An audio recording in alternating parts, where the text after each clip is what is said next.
என் இனிய உறவு மக்கள் அனைவருக்கும் வணக்கம். எல்லோரும் நல்லா இருக்கீங்களாம்மா? ஏம்மா எனக்கு இது நாள் வரைக்கும் ஆதரவு கொடுத்த நல்ல உள்ளங்களுக்கும் என் மனமார்ந்த நன்றி. எல்லாம் நம்ம ஊர் பூரா வயக்காடெல்லாம் அறுத்துருச்சுமா. மேல்பட்டு ஒரு 3 மாதம் கழிச்சு தான் அப்புறம் நடவு நடுவாங்க. அது வரைக்கும் வெட்டியாக வேலை இல்லாமல் தான் எல்லாம் இருக்கணும், விவசாய வேலையை பொறுத்து.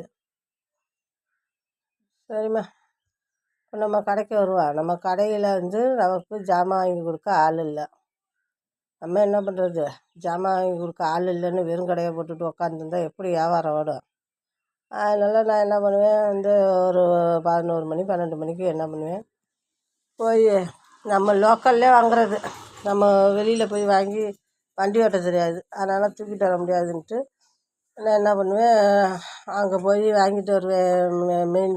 மெயின் ரோட்டில் போய் வாங்கியாந்து, நான் கிராமத்தில் தானே, வீட்டில் தானே கடை வச்சுருக்கேன்.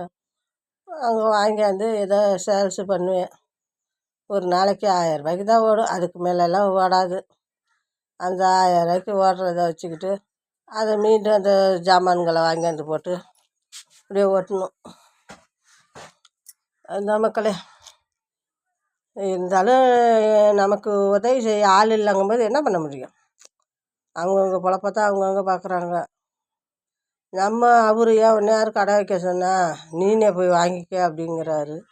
நம்மளே தான் வாங்கி ஆகணும் போல இருக்குது. அவர் என்னத்தையும் சம்பாதிச்சாலும் என்ன, விவசாய வேலை கூலி வேலையில் எவ்வளோ வந்துடும்?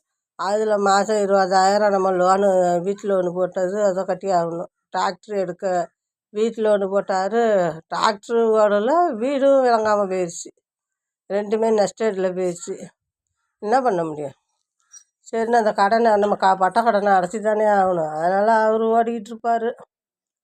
அவர் கொண்டு வர காசை அப்படியே வச்சுருந்து சேர்த்து வச்சு மாதம் 22,000 குழுவுக்கு கட்டிவிட்டு, நம்ம கடையில் ஓடுறத வச்சு ஏதோ நம்ம சாப்பாடு 2 பேர் தானே, நானும் அவர் தானே, அதை வச்சு சாப்பிட்டுட்டு ஏதோ பொழப்பு ஓட்டுறோம். அதனால் நம்ம இல்லைன்னு இருக்கக்கூடாது.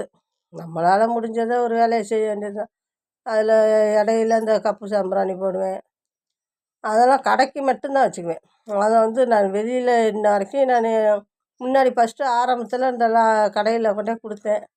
இப்போ என்னால் அதை செஞ்சு கையில் தூக்கிட்டு போய் பஸ்ஸில் கொண்டு போய் அங்கே கொடுக்குறதுக்கு என்னால் முடியல. அதனால் நம்ம கடைக்கே செஞ்சு வச்சுக்கிறது.